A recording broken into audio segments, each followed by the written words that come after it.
I warned you, seedlings. Same shirt. Same shirt. Same people. Yep. They're like, we can do the same shirts, but can we get different people? No way. You cannot replace us. Hey, we're in Deuteronomy 7. Yeah, That's very really exciting. funny because God said you can't replace him. Ooh. Nope. Don't do it. Don't do it. Are we we're going to finish up verse 1? We did finish verse 1. No, we did I've not. read it. No, I want you to read the names again. Oh my gosh, fine. Okay. All right, seedlings, if you weren't here last week, we're in Deuteronomy 7, verse 1. Yep. And we didn't get past it. So, when the Lord thy God shall bring thee into the land whither thou goest to possess it, and has cast out many nations before thee. Can we just stop there? Can we just stop there? Okay, good. So we talked about entering the promised land, right? We talked about promised land and, preparation and getting ready for that, right? I think the last part of that little section, super significant, right? Who clears away the nations before us? When the Lord brings you into the land and has cast out the nations before thee. There you go. So again, I think we think we have to go in and do everything, right? We have to clear the way, and yet God promises that, hey, I'm going to clear away. The problem with that, though, is we have to wait for God to clear away. Well, this is what I said about, once... God is so tricky. Because he tells us everything, right? I'm a firm believer of that now. He tells you everything ahead of time. Mm-hmm. At least big, important things. He definitely tells you. I don't care what anyone says. He definitely tells you. So the problem with that is he tells you. Mm-hmm. So, our human nature response is to figure out how to do it. Yeah. We don't get when he says, hey, you're going to have this. It doesn't mean, hey, go get this. Mm-hmm. It just means, here, you're going to have this. Mm-hmm. And we think it's our job, it's some game to figure out, the maze to get there. And it's just, I don't think he's ever said that.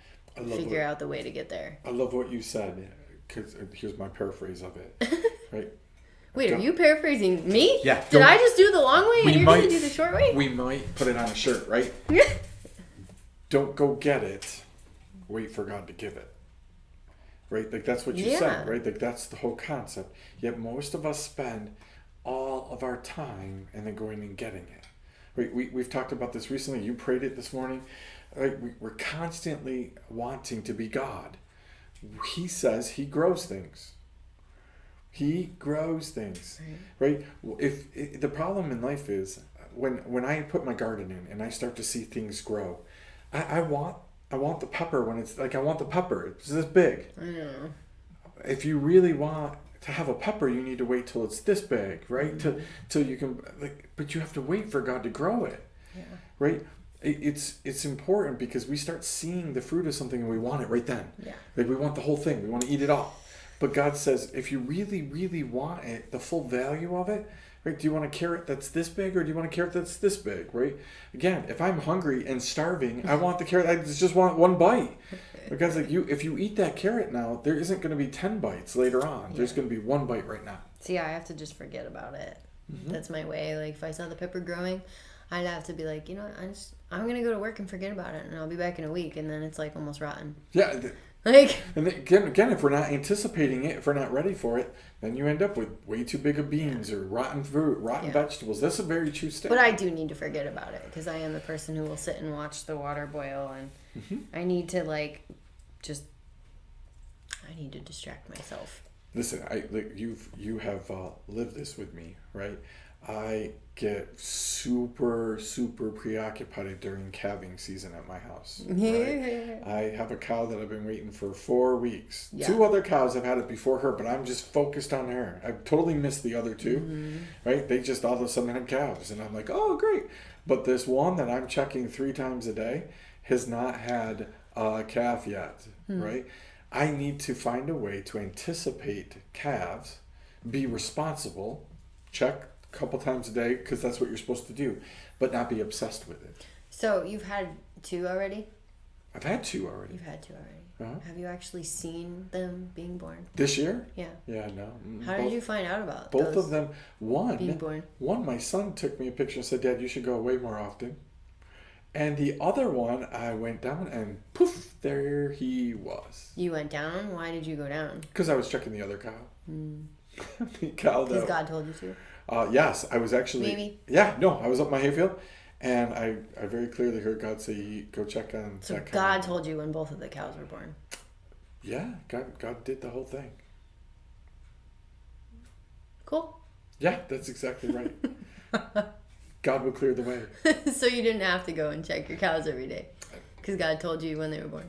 Good farming has you checking your cows every day because it's also how you keep against disease and all this other stuff. Maybe right? God wants you to do what I just said and get distracted with something else. Maybe you should not be obsessed with it. Right. You're exactly right.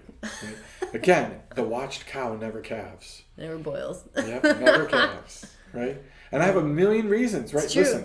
Listen, if I was going to birth something, I would wait till the weird guy in the bushes left too, okay? I'd be like, you're not watching well, this. how many... That's so true. Can you go, with please? a rope. Who has a rope? Like, what's the guy going to do with all that? I'd be like, get out of here. I need my privacy. Do you know how many women get to like their 37th, 38th, 39th week, right? And they're just like, I want this baby out now, yeah. Right? And nothing makes the baby come sooner. Nope. Right? Like it comes exactly. They try all the things. Doesn't right. work. But we get preoccupied and we start thinking that if it doesn't happen in my time frame, there must be something wrong. Yeah. There's something like the cow's sick and all of these kind of things, right? God clears the way. He clears out the way for us, right? So again, sometimes we're waiting and we think we've done something wrong. Mm-hmm. We're prolonging, right? It could be just God's waiting to clear out the nations. And by the way, he makes it very clear that depends on when their time is up.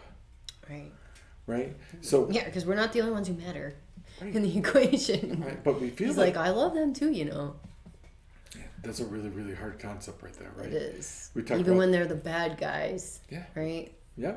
There's a lot of people. It isn't funny. We live in a culture where for me to be promoted, I have to wait for somebody else to be demoted most of the time. Oh, yeah. Right? So there's a lot of people waiting for the demise of other people so that they can be promoted. That's really what's happening here, right? Yeah. The Israelites have to wait for the demise of these people, right? But God says all of that is in my timing, right? But I think that's an important phrase that we don't pay enough attention to, right? God didn't just put them in the promised land and say, go have it, go at it, right? It's funny because whenever you take little kids to the playground, right? You tend to drop them off and go like, all right, go play, go wild, go crazy, go have fun.